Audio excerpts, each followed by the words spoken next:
Prabowo Subianto, Presiden terpilih, memanggil sejumlah calon menteri di kediamannya di Kertanegara, Kebayoran Baru pada sore ini. Pada momen ini sejumlah nama menteri di era Presiden Jokowi juga turut hadir. Terpantau di lokasi pada Senin 14 Oktober. Dan akhirnya Menteri Koordinator Bidang Perekonomian Erlangga Hartarto serta Menteri Keuangan Sri Mulyani Indrawati menjadi dua sosok yang juga dipanggil oleh Prabowo. Erlangga tiba lebih dulu dengan mengenakan pakaian batik warna coklat. Ia mengaku baru saja dihubungi oleh Prabowo dan diminta untuk hadir ke kediamannya. Kemudian tidak lama berselang, masuk juga Sri Mulyani. Sri Mulyani juga terlihat mengenakan pakaian batik berwarna coklat.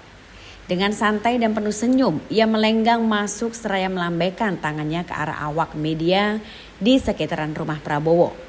Sri Mulyani pun memasuki rumah Prabowo tanpa mengucapkan sepatah kata pun. Di sisi lain, Prabowo dan juga Gibran akan menggelar acara pembekalan untuk semua calon menteri di Hambalang, Jawa Barat pada esok hari. Informasi ini disampaikan oleh Ketua Harian Gerindra Sufmi Dasko Ahmad di kediaman Prabowo.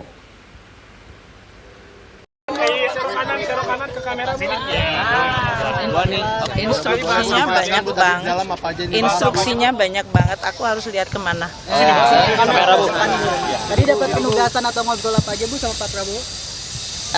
Saya dengan Pak Prabowo sudah beberapa kali ya. Tentu saja briefing untuk keuangan negara APBN karena selama beliau transisi dan pada saat kita menyiapkan APBN 2025 kan perlu untuk mendengar apa-apa saja yang memang menjadi prioritas dan arahan dari Presiden terpilih, Wapres terpilih. Jadi kami selalu konsultasi, kemudian kita juga berdiskusi mengenai berbagai langkah untuk memperkuat Kementerian Keuangan dan Keuangan Negara untuk bisa mendukung program-program beliau.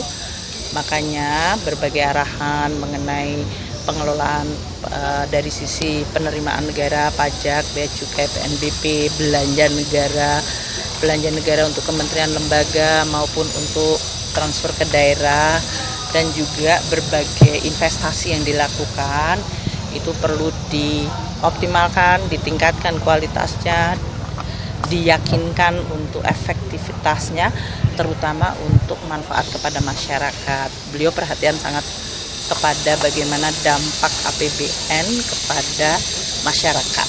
Itu menjadi tekanan beliau. Jadi kita diskusi cukup lama dan panjang ya selama ini dengan beliau, dan oleh karena itu pada saat untuk pembentukan kabinet beliau meminta saya untuk menjadi Menteri Keuangan kembali. Tadi saya baru dipanggil setengah jam yang lalu. Ada telepon dari Pak Teddy. Nah, kedua tentu pembahasan dengan beliau ada beberapa hal yang menjadi penekanan beliau, tetapi penugasannya tentu sesuai dengan bidang yang selama ini saya geluti. Nah, kalau posisinya nanti diumumkan oleh beliau secara langsung, tetapi beliau menyampaikan tentu geopolitik kan tidak sedang baik-baik saja. Geoekonomi juga demikian, sehingga perimbangan antara barat dan timur lebih berimbang. Pak Erlangga tanda tangan fakta integritas juga nggak? Infonya baru semalam ya Pak, tanda tangannya ya Pak? Iya Pak. Pokoknya dipanggilnya baru setengah jam yang lalu. Terima kasih.